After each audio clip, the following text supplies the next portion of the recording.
keep my head held high. There's always gonna be another mountain. I'm always gonna wanna make it move. Always gonna be an uphill battle. Hey, Rising Stars Webshow viewers! I'm here with NONO, and she is one of our Season 3 Rising Stars Webshow artists. Hello, everybody! Now, to start things off, I think the most important question to ask everyone is, how did you come across your stage name? Alright, well, I got my name because when I was little, I was a major troublemaker. I still am, but I behave a little more, at least in public now. So, I was always getting into trouble, and my parents used to say, no, stop, don't do that! So, it kind of just stuck with, no, stop, don't do that. And my sister used to call me Nono because Noel was hard for her to pronounce. And then Nevada came from when I moved to Virginia. Everybody used to call me Nevada because I'm from Nevada. We didn't want to stick with Nevada because it sounded kind of, they used to call me Vegas. So we didn't really think that sounded very proper. So we made it into Nevada because I'm like from Nevada and it sounded kind of cute with Nono. And we didn't want to do just Nono because it's very common to use the whole two-letter thing. And so we wanted to do the whole, like, run-on thing. That sounded kind of cute, and it really caught on, and everybody thought it was adorable. And when they realized there was a story behind it, they're like, oh my god, it's so cute! We wanted to kind of, like, make sure that I wasn't getting a run-in with Hannah Montana, which is why we twisted the story. And then we wanted to make sure I wasn't getting a run-on with JoJo. So it was like, we were kind of, like, stuck between two things. Well, you know, that's pretty smart, because, yeah, I think being original is very important, so it's good that you try. I know you have 5 dogs, and I know you told me that you have one who enjoys watching black and white movies, but he likes to doze during commercials. I mean, that is one smart dog. Dogs are insane. We all know that. Yeah, my cat Sophie does backflips. Oh my god, that's so cool! Yes, I'm serious! My cat does backflips! We tried to get my dog to do backflips once, but he kind of, like, landed wrong. Landed upside down. Okay, so you told me all about your dogs. I need to know all about your family. So, my family, let's see, there's my dad, and he is a mechanic and an engineer, and he's awesome. I'm a total daddy's girl. You will never hear me say anything bad about my dad, actually, any of my family, because I love my family very much. so do I. But I am a total daddy's girl, but I'm also kind of girly girl sometimes. But he and I like to work on cars together. I would be like nowhere without my daddy. My dad almost died of a heart attack, like, I think it was like 4 or 5 years ago. Oh my gosh. 6 years ago. His store got robbed. He used to own an adaptive mobility store. And his store got robbed for a bunch of his stuff, and he got in a fight with these 5 guys. And he got punched in the chest a few times, and it disconnected the nerves to his left bundle branch, and he almost died of a heart attack. I was 9 at the time, and I mean, I was, like, scared to death that I was going to lose my dad. How long were you under that, like, fear for, like, before you knew that he was going to be okay and survive? Yeah, like, even now, I still have that fear because he still has to take, like, all this medication, and it's, like, really tough for him sometimes because if he ever forgets or he doesn't take something or he runs out of something or, like, if anything goes wrong at all, he starts feeling, like, really sick.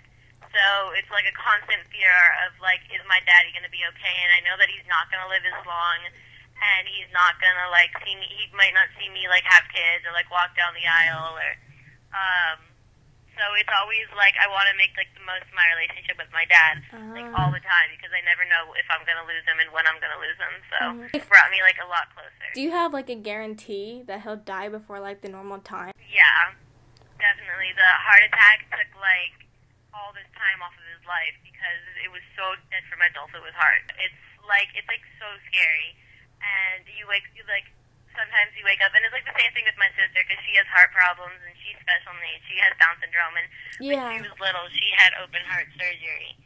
So it's like you wake up every morning thinking, like, is half of my family gonna wake up with me? Yeah. And you go to sleep with, like, the same thought, and it's like it'll scare the heck out of you on a regular basis. What am I going to do if they don't wake up? Or what am I going to do if I do lose them? And it really brings you a lot closer with your whole family. Yeah, and I think that's a really important message for a lot of people to hear because a lot of us would just rather go out and party all day and all night than be with our I am parents. totally not. I mean, I'm a party person, but only if my dad's listening. I'm a party person too, but only if it's safe and there's not like a bunch of drinking. Like, like Demi Lovato did that trending topic, sober is sexy. I totally agree. But yeah, I am so sorry to hear that. I mean, that's tragic. It's kind of scary. And then my mom, she's like the most normal one in the household. So music-wise, how did you get started in music? Exactly. Music-wise, well, I had my first big foray into music when I was in a play at Smithfield Little Theater. I played a little background person, and I had to sing. And I was out there on stage one night, and I was like, hey, this is actually kind of fun. And I had to do this little dance because I was actually, like, a character, but I was, like, a background character. I was, like, someone who didn't matter all that much. Like, my only line was to nod. So that was, like, my first foray into music. But other than that, I've always had, like, a major love for music because my grandmother, she was, like, a vocal instructor, and she was an amazing singer. And that was on my dad's side. My whole dad's side of the family, very musical, very musically oriented, very artsy people.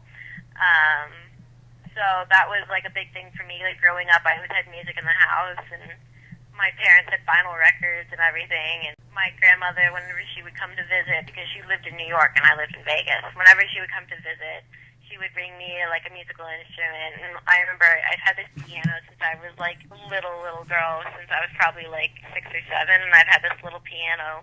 And then she died around the same time my dad had his heart attack, I think like in the same year. So when she died, it was like, I felt like I lost like this huge part of me because I loved her like so much. And it was like all of a sudden it was gone, and I was like, well, what's going to happen to the music? And then a couple years later, or a few years later actually, when I had moved to Virginia and I had my first foray into acting and music and everything, and it was like, well, you know what, she's gone, but I really want to keep it going in the family because it's been in our family for so long, and all the music, and I really want to do it. And it seemed like it's like I can continue that even though she's not here. Like, she got me started and she gave me my passion for music, so I really want to keep that going. Continue the legacy in her honor type thing.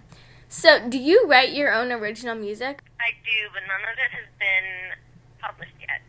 All the music I have coming out, which is like 9 or 10 songs, have all been written by my fabulous songwriters, Paul and Wyatt Ayers, who live in Swindon, England. Oh, awesome. And they have given me like 9 or 10 songs to put onto this next album, which is still unnamed.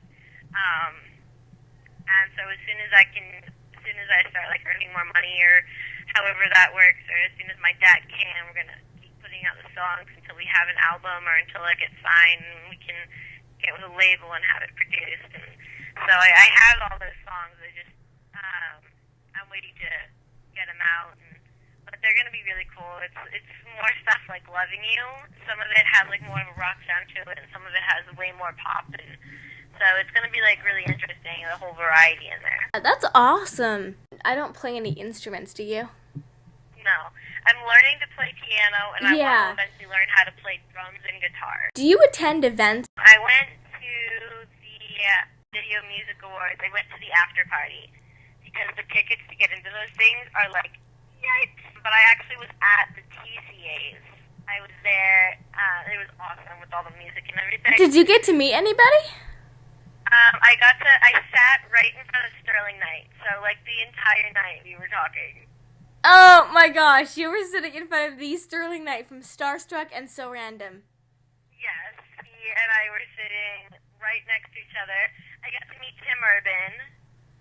He was an American Idol contestant, and he came. I think he was, like, runner-up. I'm actually very close friends with the original Captain America. How? I met him at the after party for the TCAs, and then I met him at the party for the Emmys, and his wife, who is Sissy Cameron, considers me like her adopted daughter. Oh, that is so sweet. That's so awesome. So, my dad and Rev Brown is his name, who is the original, like I said, the original Captain America, the TV Captain America, the one from like 1970s. Growing up, he was like one of my dad's idols. So so my dad got to meet him. As soon as my dad realized who it was, he was like, totally cool. But on the outside, he's all calm, cool, and collected. On the inside, he's screaming his head off. yeah, I know. Yeah, I feel you. He and I are very good friends. And I know Felix Ryan, which if you watch Power Rangers, he is one of the Power Rangers. I don't know what color he is. So it sounds like you've had some really amazing moments so far in your life. I mean, of course, there's like some clouds of darkness, like in your family, like fears of like losing your family. But when it comes to like your music career, hold on. Oh my gosh, I have to sneeze. Do you have a most embarrassing moment of your career so far type thing? Like if you tripped and fell somewhere or something. Okay, that's easy. I was at the Emmy party, and I was walking the red carpet, and I had this really long pink dress on. You can see it. I haven't. One of my interviews got posted on YouTube. And I had this really long, flowy pink dress on, and it had like this little top that laced up in the back, and it was like a spaghetti strap. And it was like, it's like a light pink, and it's so pretty. And I'm thinking, the next time I wear it, I'm gonna like exchange part of it for like a blue, so it's like a cotton candy theme. Yeah. And so I was like walking down the carpet, and I had my escort, and I knew a couple of people there. I knew Bella King, and she was in Red Riding Hood, the horror version, like behind me or in front of me in line. And Yeah. I was wearing. Yeah, the sneeze arrived. Excuse me. I am sorry about that. See, now I'm not going to be able to edit that out. My bad. Oh, it's all good. Yeah. Hannah's allergies. Okay, continue. Right, so like Bella King was like in front of me or behind me or something. And I was wearing these really cute pink shoes, and they're open toe, and they with the small heel, I guess it's a stiletto or something like that. And I'm walking down the carpet, and I went to go move so that the rest of the cameras could see me. And I took like one step and tripped on my dress. Wow, that is embarrassing. And my dress came down a little, and I was like, ah! But it kept everything like covered. I was like, oh, thank God for that. Wow. And so I just like kept walking. I recovered easily, and I was just like, yeah. Another thing was on an interview. I forgot what I was supposed to say.